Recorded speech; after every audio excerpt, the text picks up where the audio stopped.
Welcome to our channel guys. तो आज से हम एक नया पेपर स्टार्ट करने वाले हैं, ठीक है। DREE+B का ही है। 10 सितंबर 2021 का एग्ज़ाम है। मैंने ना ऑलरेडी इसकी वीडियो बना दी थी, बट वो पता नहीं बीच में वीडियो कैसे रुक गई और मेरे को दोबारा शूट करना पड़ रहा है अभी ये, ठीक है। दोबारा से फिर बोलना पड़ रहा है सब कुछ, तो कोई बात नहीं, ठीक है। इंसान है, इंसानों से ही गलतियाँ होती हैं, ठीक है। दोबारा शूट कर रही हूँ मैं अब। मैंने देखो इतनी सारी समझाया, ठीक है, वीडियो बनाई, ये देखो सारा समझाया, बट ये वीडियो पता नहीं कैसे बीच में रुक गई एंड मेरे को दोबारा शूट करनी पड़ रही है ये वीडियो। तो भाई लाइक कर देना इस वीडियो पे, ठीक है।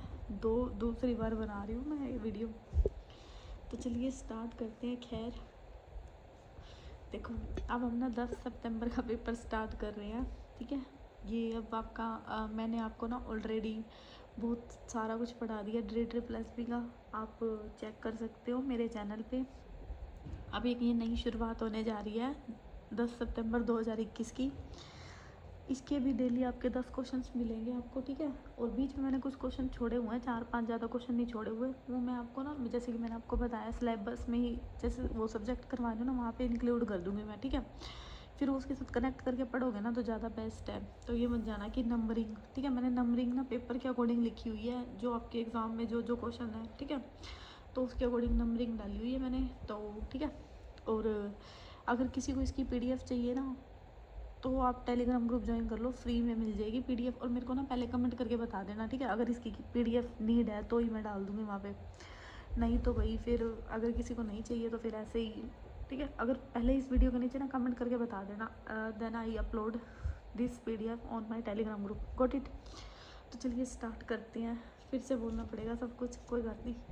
देखो, A is a square matrix then which of the following is false. हमें क्या दे दिया, ए का हमें क्या दी, स्केयर मैट्रिक्स दे दी, और हमें ये बोला है कि कौन सी स्टेटमेंट क्या है, गलत है। अब ये मैट्रिक्स है ना, इसमें सारी प्रॉपर्टीज मत रटने लग जाना।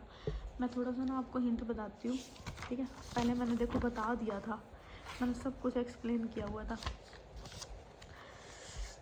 शिट यार, कोई बात नहीं। देखो, जब भी हमें ना ए क्या दे रखी हो, स्क्वायर मैट्रिक्स दे रखी हो ना, ठीक है, तो इसमें कंडीशन होती है आपकी। इसमें क्या होती है, मतलब कंडीशन तो क्या, जैसे आपका ना यूँ देख लो, आपको इस टाइप की कोई भी मैट्रिक्स मिली होगी, ठीक है, कुछ ऐसे मिला होगा, कुछ इन्वर्स दिया होगा, उसका ट्रांसपोर्ट होगा। ये तब होता है जब ए स्केयर मैट्रिक्स है। रट्टा नहीं मारना, कहीं सारी प्रॉपर्टीज लर्न करने लग जाओ, नहीं समझ। देखो इसमें जो मैं बता रही हूँ, जब भी स्केयर मैट्रिक्स का केस होना और आपसे ये प्रॉपर्टीज़ पूछी जाए, तो पता है इसमें सिंपली क्या होता है, ये इन्वर्स, ये मैंने शायद अपोजिट लिख दिया, यहाँ डिटर्मिनेंट, ठीक है। जैसे ना ये देखो, ए का ट्रांसपोर्ट और इसका क्या दे दिया, बाहर डिटर्मिनेंट। तो इसमें क्या होता है, बस चीज़ें बदल जाती है, पहले डिटर्मिनेंट आ जाता है, फिर क्या आ जाता है, ट्रांसपोर्ट, ठीक है। अब जैसे ये मैंने सेम लिख दिया था, इसलिए मैंने कट किया है। अब यहाँ पे दे दिया ए का इन्वर्स और इसके कंप्लीट के ऊपर क्या दे दिया, ट्रांसपोर्ट। तो बस इसमें ना आगे पीछे चीज़ें हो जाती हैं, पहले ट्रांसपोर्ट हो गया, फिर क्या हो गया, इन्वर्स, गोट इट। इसी तरह ना आपका हर्मिशन होता है। मान लो ये थीटा दे दिया, तो पहले डिटर्मिनेंट ले लो, थीटा को बाहर ले लो, या तो इस टाइप से मिलेगा या इस टाइप से मिलेगा। ये क्या होती है, स्केयर मैट्रिक्स के केस में होती है इस टाइप की कंडीशन, गोट इट। जब आपको क्या दे रखी हो, स्केयर मैट्रिक्स, और मतलब आपको जैसे यहाँ पे जैसे चूज़ करनी है कि कौन सी स्टेटमेंट फॉल्स है और कौन सी ट्रू है, ठीक है। तो उस केस में मैं बता रही हूँ। और एक आती है आपकी, ये आप लर्न कर लेना कि ए बी का इन्वर्स क्या होता है, आपका बी का इन्वर्स ए का इन्वर्स होता है, ठीक है। इतनी बात आ गई समझ में, जो मैंने अभी बताई है। अब देखो यहाँ पे ना आपका फर्स्ट क्वेश्चन दिया है कि A is a square matrix then which of the following is false, कौन सा गलत है। तो ए इन्वर्स का ट्रांसपोर्ट, देखो ट्रांसपोर्ट अंदर आ गया, इन्वर्स क्या चला गया, बाहर। तो मैंने अभी बताया ना, स्केयर मैट्रिक्स के केस में ना बस ये अपोजिट हो जाती है, ये ट्रू है। अब पहले ही देखो, फिर भी दिखाऊंगी। ए ट्रांसपोर्ट का क्या दे दिया, डिटर्मिनेंट। तो ए डिटर्मिनेंट और इसके बाद क्या दे दिया, ट्रांसपोर्ट, ठीक है। ए हर्मिशन और इसका डिटर्मिनेंट, देखो डिटर्मिनेंट आ गया और हर्मिशन क्या हो गया, बाहर, ठीक है। तो ये तीनों प्रॉपर्टीज़ क्या है, हमारी ट्रू है, लेकिन हमें तो पूछी गया है फॉल्स। तो ए बी का इन्वर्स क्या होता है, बी का इन्वर्स ए का इन्वर्स, ठीक है। तो यही क्या हो गया, हमारी रॉन्ग। नेक्स्ट हमें दे दिया formula for the arc of the length का फॉर्मूला क्या होता है। तो वो सिंपली देखो, हम ये करते भी हैं, कंसेप्ट मैंने नीचे लिखा हुआ है कि आर्क ऑफ द लेंथ क्या होती है, इंटीग्रल ए से बी 1 + dy/dx का होल स्क्वायर dx। ये फॉर्मूला शायद आपने यूज़ भी किया होगा क्वेश्चंस में, मैंने कराया भी है फर्स्ट वाले में, ठीक है। तो ये सिंपली लर्न कर लेना बस, और कुछ नहीं है। आर्क ऑफ द लेंथ का फॉर्मूला क्या होता है 1 + dy/dx का होल स्क्वायर, तो ऑप्शन नंबर बी क्या हो जाएगा करेक्ट। नेक्स्ट हमें दे दिया if A B belong to natural number and A का रिलेशन किसके साथ दे दिया बी के साथ, if GCD of A and B is equal to 1 then which of the following is true. तो हमें बताना है कि कौन सा ट्रू है। पहले इसके ऑप्शन पढ़ते हैं कि R is not reflexive, R is an equivalence relation, R is not symmetric, R is reflexive. तो पहले मैं आपको ना थोड़ा सा बता देती हूँ रिफ्लेक्सिव क्या होता है, सिमेट्रिक क्या होता है। देखो आपका ना सबसे पहले आता है एक इक्विवेलेंस रिलेशन, ठीक है। होप सो आपने पता नहीं 11वीं में 11th क्लास में ही है कि आपने पढ़ा है या नहीं, तो मैं बता देती हूँ। वैसे मैंने फर्स्ट पेपर में बहुत अच्छे से एक्सप्लेन किया हुआ है इसको, ठीक है, एक बार चेक करके आना। तो इक्विवेलेंस रिलेशन क्या होता है, इक्विवेलेंस रिलेशन में ना आपकी 3 चीज़ें आती हैं। पहला क्या आता है रिफ्लेक्सिव, फिर आता है आपका सिमेट्रिक, देन आपका आता है ट्रांजिस्टिव। Got it.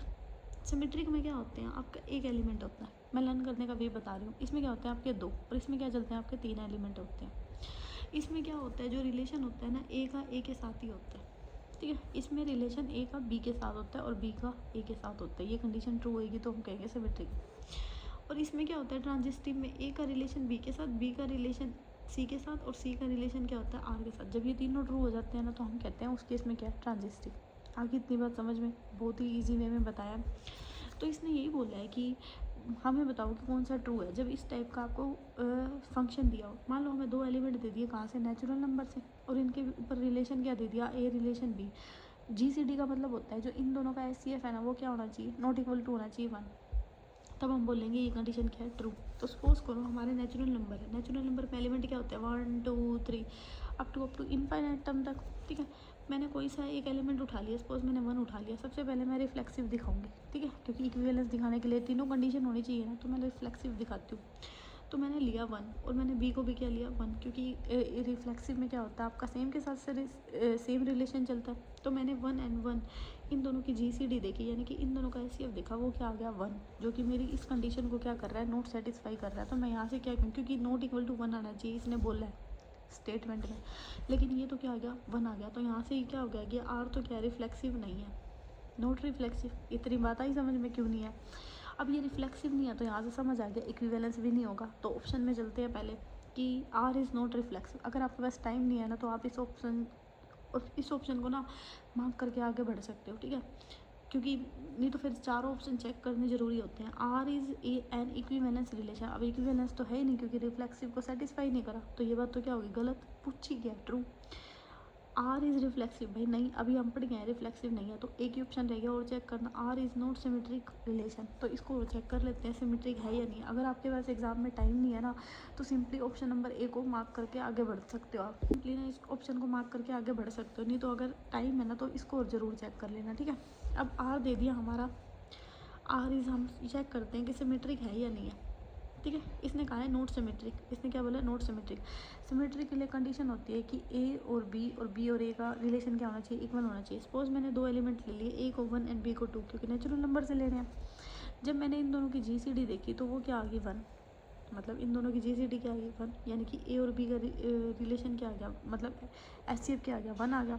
इसी तरह मैंने बी और ए देखा तो 2 एंड 1, इन दोनों का SCF भी कितना आ गया 1, यानी कि यहाँ से तो मेरे को क्या हो गया कि A B is equal to क्या आ गया आपका बी है, यानी ये कंडीशन क्या हो रही है होल्ड हो रही है। लेकिन इसने तो कहा है आर इज़ नॉट सिमेट्रिक, लेकिन ये तो कह रहा है सिमेट्रिक है, तो ये बात भी क्या होगी गलत। तो ऑप्शन नंबर ए क्या होगा आपका करेक्ट कि आर रिफ्लेक्सिव नहीं है, ठीक है। होप सो आपको ये क्वेश्चन अच्छे से समझ में आया। नेक्स्ट देखते हैं हमें, नेक्स्ट क्वेश्चन हमें दिया है the second derivative of the graph tell you the dash of the graph at a point.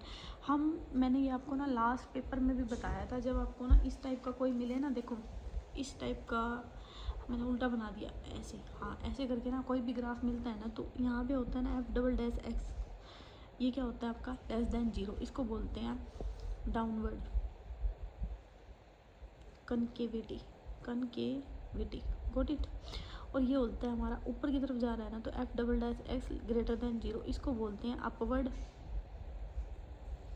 Concavity. Got it. तो इसने यही पूछा है कि the second derivative of the graph tell you dash of the graph. अब second derivative क्या, अभी मैं वर्ड बोल रही थी ना, कनकेविटी देखो मैंने लिखा भी है यहाँ पे। तो जब भी इस टाइप का है ना तो ये आपको क्या बताता है, कनकेविटी, ठीक है। तो होप्स ये समझ में आया आपको। नेक्स्ट हमें दे दिया the graph of the equation r is equal to sine 4 theta is. देखो जब भी आपको इस टाइप का क्वेश्चन मिले ना और पूछा हो कि भाई इसका ग्राफ क्या होगा, तो इसमें ना आपका एक कंसेप्ट चलता है। एक मिनट मैं पेज निकाल लेती हूँ। जैसे देखो जब भी ना आपको साइन एन थीटा और कोस एन थीटा और इससे पूछा हो ना, जैसे इसने यहाँ पे दिया है कि 8 लीव्स, मुझे कुछ लीव्स का नाम दिख रहा था नीचे। तो सिंपली इसमें आपको क्या लर्न करना है, ये रिजल्ट ही है, आपको लर्न करना है इसमें कि जब एन हमारा क्या होता है, ओड होता है ना, तो जितनी भी एन की वैल्यू होती है ना यहाँ वही आता है रिजल्ट में, क्या आता है वही आता है आंसर, ठीक है। उतने ही क्या आती हैं, लीव्स आती हैं, गोट इट। लेकिन जब यहाँ एन की वैल्यू, दोनों के केस में बता रही हूँ, sine theta and cos theta, और जब एन की वैल्यू आपकी ना इवन होती है ना, तो उस केस में ना जो आपका एन है ना वो 2n हो जाता है।